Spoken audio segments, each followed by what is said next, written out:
Chris, I never thought that this twisted piece of metal would bring me to you in this life. And I want to know if you really think this is a good idea. Check it out. Let's see it. All right, see it. Shirt goes on like this.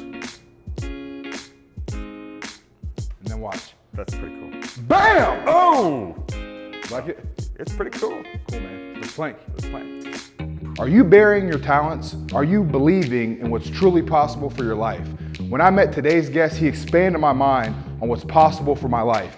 Welcome to Plank Session. I'm Justin Kershaw, and today I'm planking with my boy, my mentor, Chris Hawker. Let's go. So excited to be here today to plank with my man Justin. My name is Chris Hawker. I'm an inventor and a transformational trainer.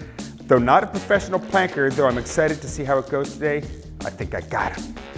Chris, thanks for being here, brother. All It's right. a special day for me. Let's plank. All right, let's do it. Oh, so. Ready again? Let's do it. Yeah. So this is a special day for me because this is the first place I met you. And just to give everybody a little bit of background, I had an invention called the Hanga. And I had heard your name before, and I reached a place of desperation where I'm like, I'm gonna reach out to this guy, Chris Hawker, to see if he knows what he's talking about. And I describe you as the Michael Jordan or the LeBron James of the invention world. So could you just kind of tell everybody some of the inventions that you've brought to the market and that you've thought of? Yeah, so, well, I've been inventing since I was a teenager. I'm 44, and I started when I was 16 with aquarium products. I had an aquarium maintenance business. I set up reef tanks in people's houses, tanks with coral, and anyway, started designing and putting in my own filters. So I started in aquarium products, but I got into guitar accessories because I'm a guitar player, and I also got into cooking gadgets, like the ones you're wearing right there, the onion goggles. Can you tell us about these right here, onion goggles? Those are goggles. They're onion goggles, so you don't cry when you chop onions. That's right. And Love that. yeah, they've been on the market for like 12, 13 years, and they've been on a bunch of TV shows. They were in the New York Times. Wow. We sold many hundreds of thousands of pair. I get royalties on them. That's how I make a living from inventions. Wow, it's hard to be in the plane. It's been like 3-4 minutes already. Yeah, I'm not sure how long the time's been, but my arms are burning too, but we got it. So Anyway, so yeah, I also done consumer electronics. We've worked on sanitation equipment. We've worked on, when I say we, people that I've teamed up with in various projects. So it's a team sport like every sport ultimately. So yeah, right. lots of inventions. So when I met you, I thought I was just coming in and you would give me some consulting about my invention, the Hanga. But the first thing you said to me, you were like, Justin, I believe there's a bigger possibility. And I know that I will call you a possibilitarian. Can you go into that term for me? Possibilitarian. Well, in every given moment when you're doing anything, you have a lot of possible options for how you might behave. One of which, or a couple of which, are real obvious. And that's where most people spend most of their time, is on the obvious paths that most people are following in most of the situations that they come across. And I see in any situation, just like being an inventor, is seeing other possibilities for products, right? Like other solutions than are what currently are available. And so I see and invite people and train people to see more possibilities than are immediately obvious, some of which have greater potential for value than the other ones. Absolutely. How much time we got, Mark? Good. So, Two left, or we? so when I met you, Chris, the first thing you told me was, look, there's a bigger possibility. Second thing you told me was you need to smile. Yeah, it was like, Can you go into why smiling is such an important part of enrolling or being an enrolling person? well, we have a responsibility for how we show up in this world. Yes. It's not just an accident. And a smile is an expression of trust, an expression of joy, an expression of happiness. Yes. And as you're walking down the street or going through your life, you're a billboard for something. And the question is, what are you being a billboard for? Yes. And smiling says you're a billboard for happiness. I love it. So that's why this is special to me, because I didn't know what I was getting myself into when I first met you. I thought that it was just simply me going to take an invention to market, but instead you've opened me up to what's possible in life. So you were a comparative religion major. Can you tell me where that inspiration came from? Well, growing up, I grew up in Perrysburg, Ohio. Yep. A little white bread town in Northwest Ohio. And I was raised Catholic, but there was a large traditional mosque in my town. I could see it from my front door of my house, the minarets. Yeah, I know Petersburg. Yeah. And so growing up, I was always fascinated by religion because I was like originally like, why is their church so much cooler than ours? The mosque. Yeah, because they had minarets and a golden dome. Yep. And then I got a tour of it. I begged for a tour. My mom got us a tour, and I got to see the Muslims praying, and I was moved as a 7-year-old by seeing these people who were so into what they were doing compared to what I'd been seeing at my church. I became fascinated and maintained that fascination. I actually started out studying computer science, but switched to comparative religion after taking a class on comparative religion, realizing my true passion is people. Nice. And then from there, you shifted, you graduated from Ohio State. And then what was your first invention after that? An algae scraper. We got 4 seconds. 3, 2, 1, we're done, Chris. You can hit the ground. Really? Yeah. Oh, God. Bro, I'm so impressed you did that. And you talked through it. Whew. That was good, man. Oh, God. Okay. You got more time to talk? Sure. You're not going to be mad at me after this, sorry. No, that's good. That was not quite as bad as I thought. Yeah, it was good. I think I took you. Yep. Oh, you did a great job. My shoulder's on fire. Oh, jeez. But yeah, I discovered passion for people. And people ask, what does having a comparative religion major have to do with being an inventor? And I'm like, it has everything.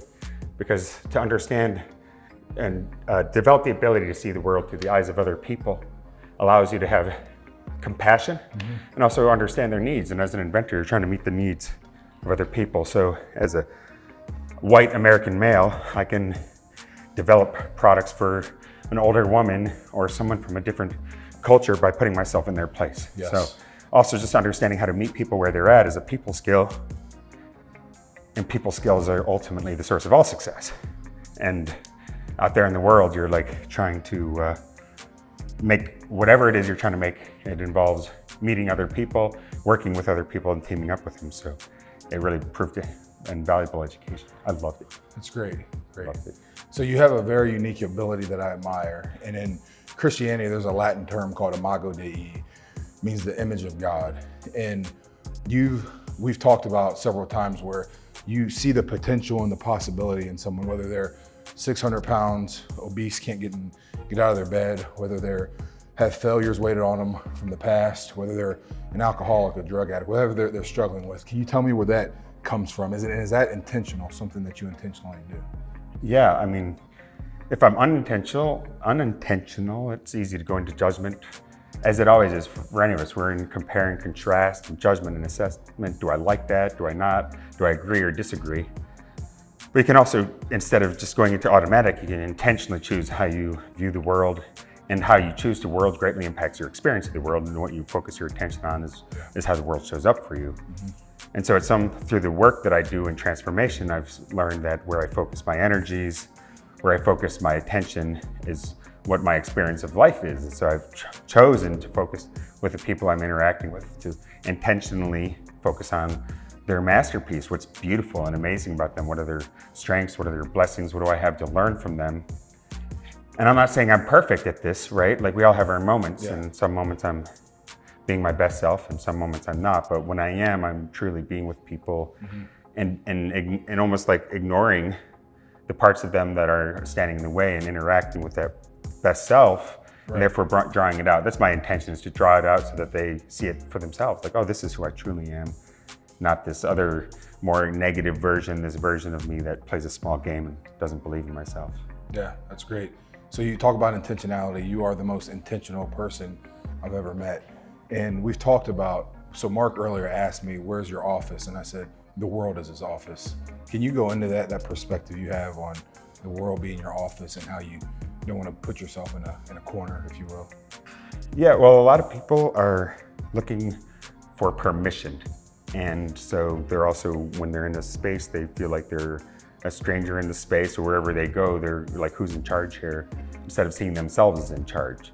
Which isn't to say that when I go into someone's house, I'm like usurping their authority. Of course, they're in charge of the rules of the house, but it's more like being in ownership of it. It might even show up like if I'm there in someone else's space, standing for the rules that they've put into place as one of the people who's responsible for creating the shared environment. Like a lot of people think that the world is out there and you have to live with it.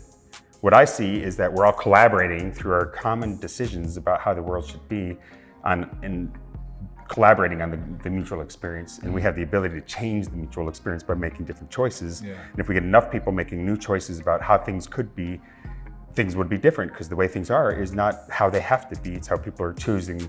And the basis of choice today is largely win, lose, and fear. Yeah, I've learned so much from you, man, and I'm excited to be here. And it's small concepts that I hope you know how much you've impacted me. And one thing I love about you and your intentionality is that you were so intentional with me, and you asked me like, Justin, you're showing up too small, you could show up bigger. And one concept that I learned from you is when I walk into the grocery store or I'm on an airplane, wherever I go, I pretend there's a beam of light that's love, like shooting out of my chest. You do that, don't you? I do, yeah. Yeah, and where did that come from? Where did you learn how to do that? Well, it was a lot of ideas coming together, and I didn't make any of this up, but I practice Qigong, which is like similar to a Chinese style yogic practice, there's Tai Chi, which is moving. Qigong, okay. You're almost like sitting still, but you're moving energy around internally. Okay. They say you're using your will to move your Qi, and I've been practicing that for about 20 years now. With the same guy, one of my mentors, Master Malika here in Columbus. And so you're just moving energy around. Well, mixing that in with this idea of everything is a frequency and love is a frequency. It's an energy, and your energy has a frequency. And so combining those sort of two ideas of like, I can intentionally project energy and I can tune it to the frequency of love. Gotcha. And through the law of attraction / law of resonance, then I can use that to elevate the frequency of the world. So this is kind of my little side hustle, right? Like as I'm doing whatever else I'm doing, I see an opportunity to lift the vibes of the world around me by thinking happy thoughts and projecting them into the world and seeing the diamond in people and being love. And also what I want to say, just so you're clear, is that, you say I've impacted you and that you've impacted me. And I've said this from the day we met, actually, is that I've never once seen you as anything other than like someone I've looked up to. And that's what I've been working on, supporting you and seeing, not because like I'm in a position of above you, but because as your brother, like I'm like, this guy is made for greatness. Thanks, and you're made for greatness. And I'm just here to serve that for you, because I cannot wait. Like you're creating incredible things already in this world, and you're just getting started. Thanks, man. It means a lot coming from you. This is my boy, Chris Hawker. So whenever I meet great leaders, and let me say this, is that you have every reason to be arrogant. You got a great head of hair, beard, everything outside, but then you're smart, and you're one of the most humble people I've ever met. And I know behind every great leader that I see that there's no predeterminants or inevitabilities with any leader, but usually they have a really strong father or the lack thereof. And I know your mom's name is Wava and your dad's name is? Bob. Could you tell me about your relationship with you and Bob and what you learned from him? Sure, yeah. My father, Bob, is definitely a role model in my life. And he was very, as a kid, he was like a tough love kind of father, but he's incredibly consistent, incredibly generous, incredibly supportive. He let me choose my own path, even though I was not necessarily into the things he wanted me to be into. When I chose something, like I started raising birds in my bedroom when I was 13, he supported me in turning half my bedroom into an aviary, right? He could have been like, that's weird, and said no, but instead he's like, I'll help you build it. He'd pour into that to what you were passionate about. Right, whatever I chose. I was into Boy Scouts, he became one of the assistant scout masters. Gotcha. So he was like at every game, every function, he was committed. And he also was very serious about checking off all the good father boxes. And he went above and beyond that. He was actually there and cared, and his whole life stood for me. Automatically chosen to love every one of my friends, every one of my girlfriends, both my parents. Like if it's your girlfriend, we love her. Even if we don't like her, we love her, and their family is family. Yeah. And so Winston Churchill said you can lead 3 ways: by example, and by example. And I'd say my father was an incredible role model in leading by example. in his later years, he's also become an incredible example of someone leading with his heart. Like as he's softened as he's gotten older, and also through working on himself and continuing to be a student of life and himself, the transformational trainings we've done together, the next level trainings, he's turned into a big emotional, gooey love ball, in addition to still being a driven, successful, effective results person. So he's an incredible human and has shaped me. I remember when I was maybe 12 years old, we did a project together, a little woodworking project. And at the end of it, it was a little step, and we turned it over and he said, let's put our names on it. And then as we put the step down, he said, whenever you put your name on something, when people see it later, they will judge your character by the quality of the work you put your name on. So good. Be careful about what you put your name on. How old were you when he said that? 12 years old. Wow. But like literally to those days, those words reverberate around in my head. And I swore in that moment, anything I ever did and put my name on from that moment forward, I was gonna do to the best of my ability, because people would make up what they knew about me from the quality of my work. And so I want my work to speak for my quality, my character. So like with my inventions, like the onion goggles, even like they're on your head. And I remember like we could have made the cheapest possible tchotchke novelty item for onion goggles so you don't cry when you chop onions. I put love into it. It's got 2 types of foam, so where it touches your face, it feels real extra nice. It's got fog-free lenses. It's made out of polycarbonate. Like we went all in it. Like the packaging it comes in doubles as a case with a magnetic closure. And it sells for $20 instead of being just a cynical money grab. And it's had 12 years of life, and it's sold almost 1 million units. Wow. And so it's like the attention to detail and caring about all that, because of that piece of advice from my father, has like reverberated in every domain of my life. Again, not to say that I'm perfect and that there aren't belly flops, but you either win or learn. Yeah, absolutely. So I know that you're a dad yourself, Nico. He's a genius. The kid, I can't wait to see him grow up. Me too. And you've given me advice about parenting. I mean, just practical advice from waking up earlier or embracing the chaos. Is there any advice that you can give to young dads nowadays that might be feeling overwhelmed or need some support? Acknowledge that it's overwhelming.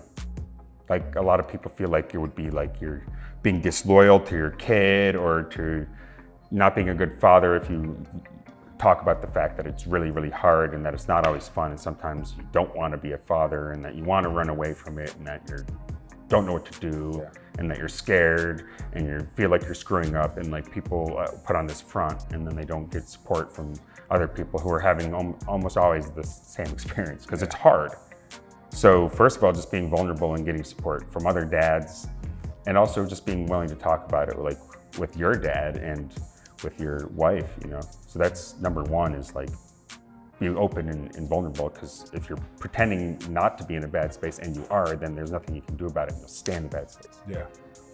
So that's number one. Number two is nothing stays the same. Everything changes. So my experience is like we go through cycles where we got to figure it out, and the second we get to figure it out, the challenge shifts, and then you got to figure it out again. So you can't rest on your laurels for a second. And if you think you've got it figured out, that's the moment you no longer do. And so just don't be surprised that it shifts, because we get disillusioned when things shift. This isn't just for parenting, it's for life. But people are like, I got it, and then it changes in that moment. Never think you got it. Always be nimble, always be ready to respond to what's actually happening, not what you think should be happening. And then last piece of advice for fathers is play all in, right? Play all in on being a father, which means the only way you're going to find your way around all the challenges and become the best father you can be is by constantly focusing on developing yourself as a father. We're not born expert fathers, and so there's resources. There's people who are making it their job to be experts in coaching fathers. I go to a parent coach, and we've got an incredible, we're successful people in life, but it didn't mean we were experts in parenting. And so when Summer and I got advice and coaching from an expert parent coach who's coached hundreds and hundreds of sets of parents, seeing thousands of kids, he knows so much more than we could ever know with our one experience. Yeah. And so that turned out to be priceless. So awesome. Those are my three. Good. So we have a mutual friend who you introduced me to and told me about, Lewis Howes. And I know that Lewis helped you. He was, the first step in enrolling you in this transformation process, emotional intelligence, leadership training that you've went through that I think it's safe to say it shaped you and Totally. what you are. You were cool before that. You're a lot cooler now. I'm way happier. Yeah. Way happier. Yeah. Could you briefly just share on that entire experience and then the training center that you have here now? The experience so Lewis and I go way back. Like I knew him from years ago. He came to me with an invention many years ago when he was still living on his sister's couch. He had an invention. So I was giving him some coaching around that. We stayed in touch over the years. And I got to sort of have almost, a ringside seat to his meteoric rise in incredible results. And then one day he calls me up and was like, I want to tell you about the most powerful experience I had in my life. And I was like, whoa, that coming from Lewis, who I'd seen with all his success, kind of blew my mind. So he told me about this training in LA, and he could, convinced me that it was a valuable way to spend my time. I got permission from my wife, and I went to Los Angeles to do a training, not knowing what to expect, really. He said leadership training. I was like, well, I lead a company, could be helpful.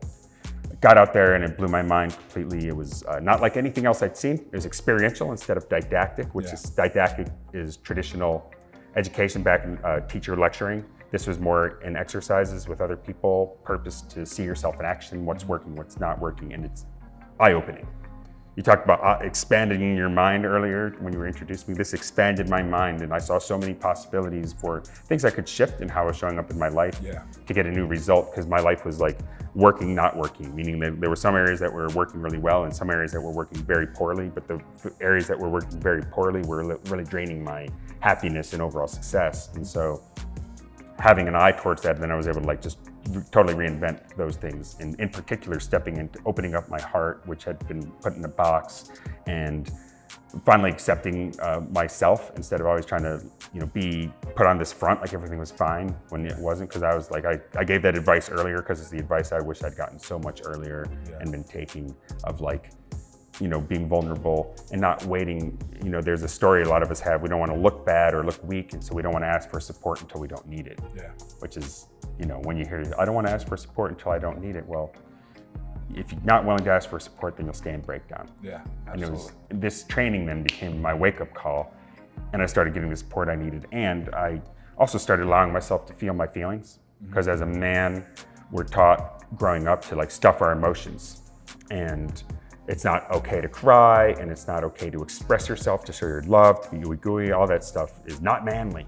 And I bought into that, even though I was not like a manly man in my other, but I bought into something's wrong with me if I'm too emotional. Well, here I got permission to let it out, and I had 30 some years of unshed tears in me that got to come out in one process where and that's not what everyone needs.